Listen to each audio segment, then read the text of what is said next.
Hello and welcome, my friends, to Kingdom Rush Frontier's Steam version! Yeah, this is awesome. So I'm Chris, and I'm going to go over and talk about it a little bit. You guys are probably curious if you even want to get this game. So basically, it's the exact same thing as the mobile version. This is not a new game. This is an old game that they ported over to the computer, or to Steam, from your mobile device.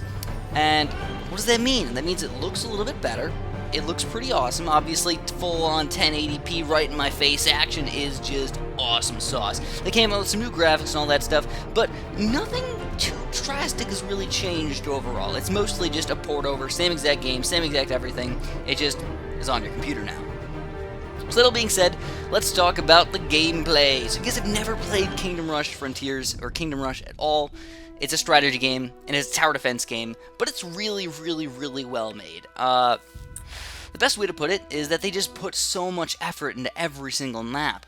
The story is not all that important. They have a little bit of story going on with the game, but they really put a lot of effort into making sure every single map looks really cool and interesting and flows and just makes everything good. On top of that, the balances are just amazing. I really love the balancing of Kingdom Rush. I feel like Kingdom Rush Frontiers is probably the least well balanced because there's one super duper awesome tower, and that, my friends, is the Archer Tower. You guys are going to see me using the Archer Tower all day, every single map, all over the place, and I highly recommend you guys use them. You basically just want to use mostly Archer Towers and then support them with a couple other random towers. That's kind of what we're doing in almost every single map. You guys will learn the power of the Archers pretty darn quickly. But we're going to be doing a full-on walkthrough of every single map, so that's going to be 15 full-on videos for just the regular campaign. And then, of course, I want to show you guys the heroic challenges and the iron challenges as well. There's a lot to go through, obviously. So first of all, let's get our, make sure we don't lose right from the get-go. We don't want to lose the game. So there's a bunch of cool things that you can do on top of building towers. So it's not just build towers and then just watch it all happen. No, you get a bunch of cool stuff. So first of all, you get reinforcements. So I can awesome saucily use the hotkeys for these, by the way, which are 2 and when we get Rain of Fire, 1. Sadly, the hero does not have a hotkey, so you do have to click on him if you want to make sure, if you want to make, if you want to move them around or whatnot. So make sure you're moving here around to the best spots you can possibly put them. So we're going to start off with a mage tower down here, and of course a mage tower up there, once we finally get the monies for them. As I was saying, though, guys, focus on the Archer Towers. Just trust me on this. I'm going to talk about all the towers, and eventually. But for now, for today, I just want to focus on teaching you guys, the basics of the game. Archer Towers are your best friend, especially once you get up to crossbow forts. There's just no beating them. Of course, we're playing on veteran mode, by the way. So this is the hardest mode. We're just going to go through, we're going to use the, all the bonuses and everything that we get. You get extra stars by beating each level and getting up to the max stars on that one. And you can use those to buy better special things to make yourself just do better overall. So as a level 1, obviously, it's going to be pretty simple. They just want you to get the basics down, make sure you're building towers, and make sure you're not completely sucking up the place and stuff like that.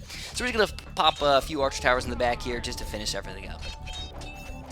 And actually, on this level, they were actually really surprisingly nice to you, because they even gave you an extra Archer Tower up here and an Archer Tower over here, which doesn't normally happen on most levels.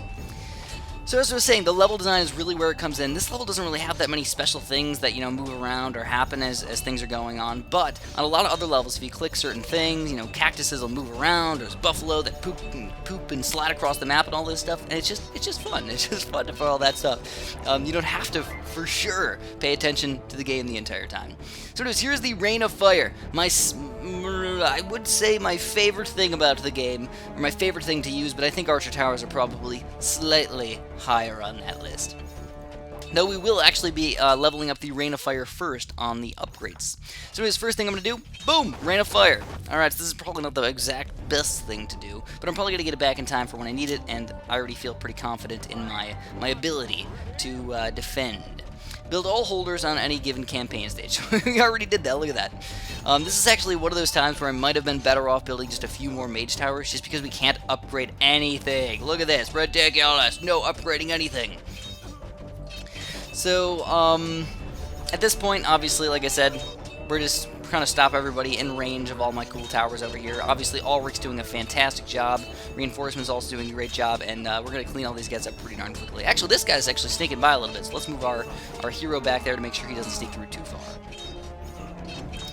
And that is going to finish up this game for us. As soon as we get this guy, we're going to win the Dune Raider! One of the only guys with armor, by the way, which we'll talk about again in a future video. For now, it doesn't really matter all that much. So here we go. This resistance is futile. Your end is coming soon. Look at that, he even put traps on my towers. I can't even attack this guy. He seems like he's an all-powerful guy. Why doesn't he just do that? I'll always lose if he can just trap every single one of my towers. So there we go. We got 3 stars. That's awesome. So yeah, just to throw this out there, again, I'm going to be doing a full-on walkthrough of Kingdom Rush Frontiers. I'm going to do all 15 levels over here. I got some quirky humor that I like to do in my videos. I'm kind of a weird guy, and I know some people don't like that, so if you don't like it, that's okay. Just don't watch my videos. It's as cool as that. Or or go watch somebody else's walkthroughs. I'm sure there are more walkthroughs. Also, I have noticed this, by the way. It seems like there are, extra updates that are possibly coming out for Kingdom Rush Frontiers in the future, because they left the map open.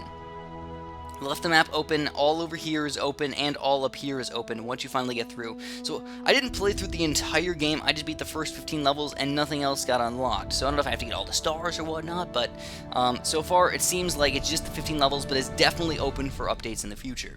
And then to finish this off, I'm going to show you guys the upgrades really quick, because I feel like this is kind of important. What kind of upgrades should you get first? In my personal best opinion, again, I love Archer Towers and everything. I'm just going to get this one because I would love to get all these guys upgraded first, but Rain of Fire is the most important in my opinion. You're just gonna love it. Trust me. And I'll just get this guy for now because I can't get anything else anyways. You can always reset them whenever you need to. So if you're ever like, oh, I didn't feel like I put them in the wrong spots, this is horrible, just reset it and you can get it back and you can put them anywhere you want. So that's what I'm going to have you guys today. Obviously, we're going to be breaking up every single one of these videos into one certain level. I made this one a little bit longer, just to explain everything and make sure you guys got everything down pat. But these next, obviously once we get to level like 5, 6, 7, and 8, these are going to start getting to 15 waves, and those take at least 15 to 20 minutes to beat, so it's going to take a lot longer to get there. So, thank you guys so much for watching, and have a super duper delicious day.